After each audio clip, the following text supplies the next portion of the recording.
Once upon a time in Nigeria's capital city, Abuja, there lived a prominent heiress named Linda Brown. Her family's name carried immense weight in business and political circles. Her father, John Brown, was a veteran politician with close ties to the country's elite, and her mother, Helen, was a celebrated entrepreneur. Despite a life of comfort and luxury, Linda felt painfully alone. So many people flocked around her, but she suspected most were drawn only by her family's influence and wealth. One evening, after yet another society event where everyone seemed enthralled by her money and status, Linda decided she had had enough. She yearned to meet someone who saw her as a genuine person, not just an heiress. That night, she made a bold choice. She would leave Abuja temporarily, disguising herself as a struggling caretaker, to see who might care for her without knowing her true identity. Her parents were both worried and furious. Senator John Brown warned her that going somewhere unknown posed serious dangers, including criminals who might discover her identity. But Linda was resolute. She insisted she would travel to a modest community on the outskirts of the capital region, where very few would recognize her face or surname. When Linda arrived in Kwali, a rural area just beyond the busy city center, she wore simple clothes and kept only a modest sum of cash. She introduced herself to the local residents simply as Lynn, looking for odd jobs, cleaning homes, cooking, or running errands. In the stillness of Kwali's farmland and small shops, she felt worlds away from the opulence of Abuja. Life wasn't easy. Linda was used to chauffeurs and air-conditioned offices, but now she awoke before sunrise to fetch water. Despite the jarring change, she found satisfaction in the honest labor. The people of Kwali seemed unpretentious. They smiled at each other in the streets, sharing leftover produce and exchanging kindness in a way she rarely saw in Abuja's elite circles. One scorching afternoon, as Linda stood by a roadside stall with nowhere else to go, she met Anthony Clark, a reserved young man working in a small mechanic shop. He saw her looking exhausted in the midday heat, offered her a cold sachet of water, and asked gently if she needed help. Taken aback by his concern, Linda explained she was looking for any form of employment. Over time, Anthony introduced Linda to his aunt, Mama Clara, who ran a modest canteen. Mama Clara had a big heart and a stern demeanor. She sized up Linda skeptically at first. Still, she agreed to let her help cook and serve meals for a small daily wage. Though the tasks were tiring, Linda found pleasure in contributing. She liked seeing the smiles of customers enjoying her jollof rice. As dusk fell one evening, Anthony chatted with Linda by the canteen. He was curious about her past. She seemed well educated but avoided talking about her family. Linda offered a story about losing her parents and drifting to Kwali for a fresh start. Though guilt tightened her chest, she stuck to the lie, fearful that revealing her wealth and background would change how he treated her. Meanwhile, back in Abuja, Adam Wells, a well-connected businessman eyeing a gubernatorial run, had set his sights on marrying into the Brown family. When he learned Linda had vanished, he became restless. Certain she would return soon, Adam pestered Senator Brown to arrange a formal engagement. But the senator, genuinely worried about his daughter's safety, insisted on finding her first.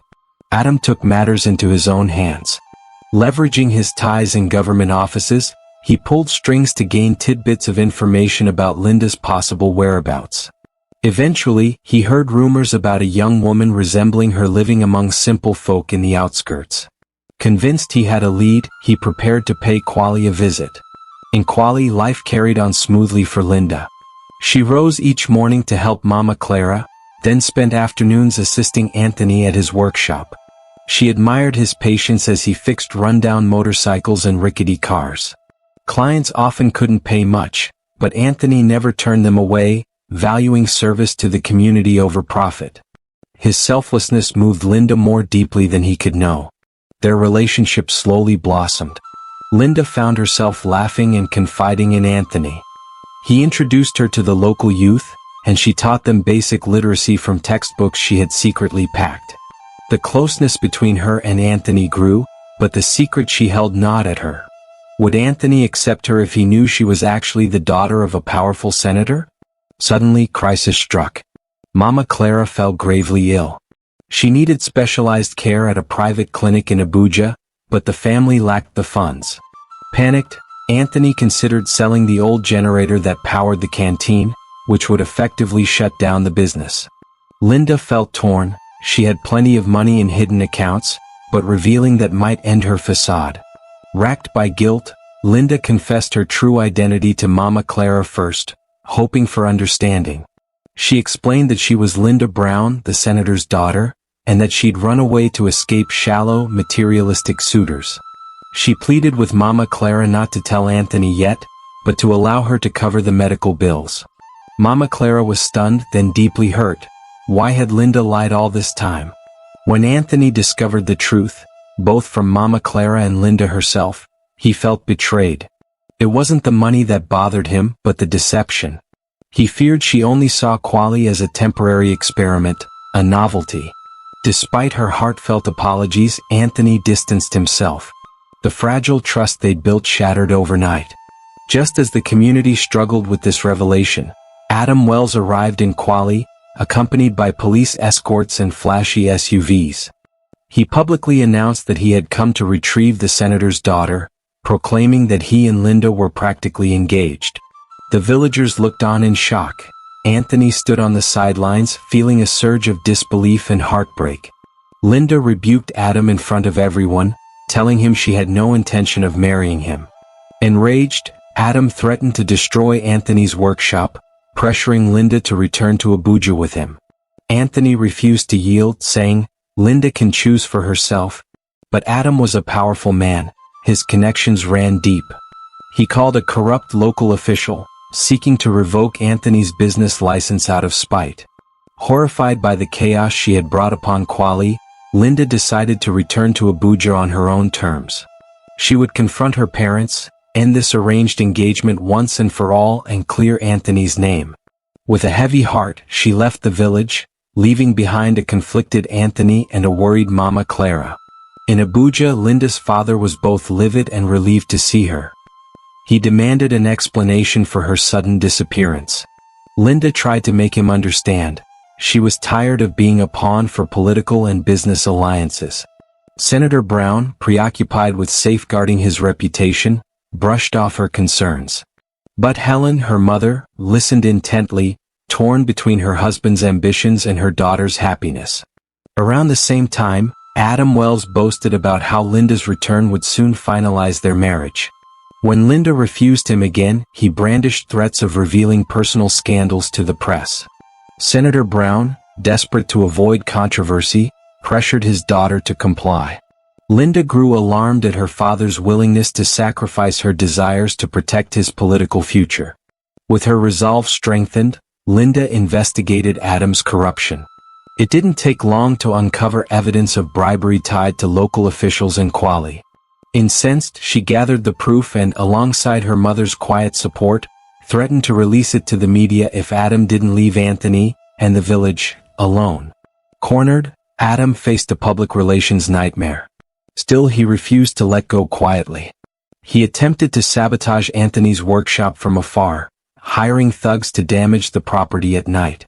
Word spread in Kwali that vigilantes had targeted Anthony's place. The villagers rallied to protect him, and Anthony realized that though they had little power compared to Abuja elites, they had each other's backs. Linda, learning of the attacks, rushed back to Kwali. She apologized to Anthony for the danger her life had brought. Even so, she vowed to stand by him. Understanding the gravity of the moment, Anthony forgave her. Together, they filed an official complaint, presenting the evidence of Adam's corruption. The local authorities, under mounting pressure, finally acted. Senator Brown, seeing the scandal erupt, intervened to smooth things over. He'd planned on using Adam's resources for his next campaign, but now that alliance threatened to bring him down.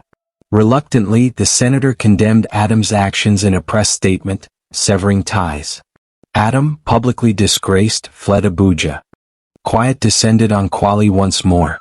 Linda, grateful for the unwavering kindness of Mama Clara, made sure she received the best health care.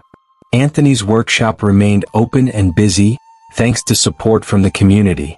Over many heartfelt conversations, Linda mended her bond with Anthony, promising honesty and trust henceforth. Moved by her dedication, Anthony's affection for Linda rekindled. He proposed a modest but heartfelt ceremony, asking if she would officially stay in Kwali as his partner. Linda, her eyes brimming with tears, agreed without hesitation.